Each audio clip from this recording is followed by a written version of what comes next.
እንዲሆንኩኝ ሆይ ምንም እንዳትለኝ ደሞ ዋያምሩ ዋያፍሩ ወይ ደግሱ በቃ ወይኔ በቃ ወዶሽ አፍቅሮሽ በቃ ተስማምታችሁ ያረገሽ እኮ ነው የሚመስለው። እናቴ ቤተሰቦች ነው ምን ትመስላለሽ? በእግዚአብሔር አንድ ቤት ውስጥ እንኳን መኖር ሳትጀምሩ አረገዝኩኝ እኮ እናትሽ ቤት እያለሽ አረገዝኩኝ እኮ ምንም እንድትለኝ አልፈልግም። ምን እንድልሽ ፈልገሽ ነበረ?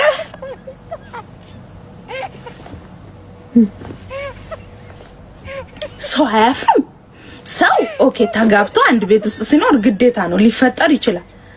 ገና እናትሽ ቤት ሆነሽ እሱ እላይ ገና ኮንዶሚኒየም ተከራይቶ እያለ ወይኔ አረገዝኩ እንደሚረግዝ ነገር እዛ እናትሽ ላይ ይርገጽ። ምን ትመስላለች?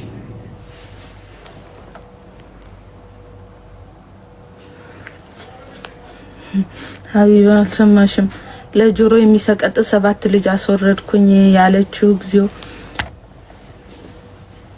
ለእንደነሱ አይነት እኮ ነው መልእክቴ። ሰው እኮ ሊሳሳት ይችላል። ልጅ ሆኖ ምናምን በቃ ብዙ ሰዎች ማለት ነው ሊሳሳቱ ይችላል። ልጅ ሊያስወርዱ ይችላል። ግን ስነ ስርዓት የላችሁም። አንዳንድ ሴቶች ቅጥ የላችሁም። እንደ ቁመጣችሁ ማለት ነው ዘረጦ ናችሁ። እግዚአብሔርን የምሬ ነው። የሆነ ቅጥ እንኳን የላችሁም። ስነ ስርዓት የሴት ልክ እንኳን አይደላችሁም። ሴት ልጅ በህይወቷ ውስጥ ክብሯን ካልጠበቀች እግዚአብሔርን የምሬ ነው በቃ ምኑን ሴት ሆነች? እቺ ሴት አይደለችም እኮ ሴት አይደለችም። ክብራችሁን ማጠብቁ። እኔ ለሃይማኖቴን ሰው ሃይማኖት ገብቶት ከቀየረ ማለት ነው እሱ መብቱ ነው። ግን ለወንድ ብላችሁ የሆነ ሃይማኖታችሁን ስትቀይሩ ትንሽ ናችሁ ታውቃላችሁ። ግን ለወንድ ብዬ ለሰው ብዬ እግዚአብሔርን አልሸጥም። እኔ ለወንድ ብዬ ለ5 ደቂቃና ለ10 ደቂቃ ስሜት ብዬ በፍጹም እምነቴን አልክድም። በፍጹም ማለት ነው። እኔ ነገ እንኳን እንደው እንትን ለምለው ነገር ኖ ኔቨር አምላኬን አልክድም በፍጹም ማለት ነው። በፍጹም ለአንድ ወንድ ልጅ ብዬ እኔ አምላኬን አልክድም፣ ሃይማኖቴን አልቀይርም። ያሁኑ ሴቶችም ሆነ ወንዶች የሆናችሁ ግን ተሽለጠለጣችሁ ለገንዘብ ብላችሁ ሃይማኖታችሁን ትቀይራላችሁ። ለወንድ ብላችሁ ሃይማኖታችሁን ትቀይራላችሁ። ገብቷችሁ ብትሄዱ በጣም ደስ ይለናል። ቤትም በኩል ሁኑ። ግን ትሽለጠለጣላችሁ። እዚህ የመጣችሁ ከናንተ ምንም አንማርም። ካሜራ አደቅኑ እዛው ያዙት። ገንዘብ ከፈለጋችሁ መዋጮ እናዋጣላችኋለን። መዋጮ ለምኑ 10 ብር 2 ብር እንጣልጣል እናረግላችኋለን።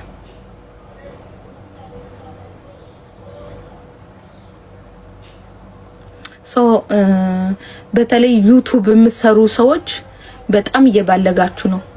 ወንድ ልጅ በባንት ሲወጣ ስነ ስርዓት ይኖራችሁ። የትልቅ ትንሽ አትኑ፣ ራሳችሁን አክብሩ። ይሄ የምትሰሩት ቪዲዮ እያንዳንዷ ለልጆቻችሁ ይቀመጣል። የዛሬ 10 አመት የዛሬ 20 አመት ልጅሽ ወልደሽ አድጋ ልትዳር ስትል ይሄ ቪዲዮ ይወጣልሻል።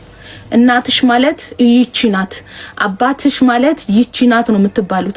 ዛሬ ላይ ያስቀመጣችሁት ነገር ነው እሺ ለልጆቻችሁ የሚሆነው።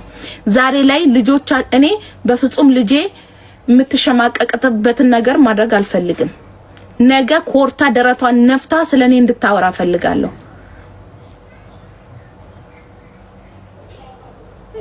አሁን ላይ ግን አታስቡም። የምትወልዱም አይመስላችሁም መሰለኝ። ምንም ቢሆን ትዘልያለሽ። የሆነ ሰዓት ላይ ይደክምሽና ማግባትሽ አይቀርም፣ መውለድሽ አይቀርም። ወድርሽም ጠላሽም ሰው የዘራውን ያጭዳል። ባቄላ ዘርተሽ ጤፍ አትሰበስቢም። ስንዴ ዘርተሽ ደግሞ በቆሎ አትሰበስቢም። ሰው የዘራውን ነው የሚያጭደው። ያስቀምጥሽውን ነው የምታነሺው። ያላስቀምጥሽውን ማንሳታችሁ ከገባሽ ዛሬ ላይ ያገኛችሁት ሁሉ ነገ ሊጠፋ ይችላል በአንዲት ሰከንድ እና በአንዲት ሌሊት። እናንተ 20 አመት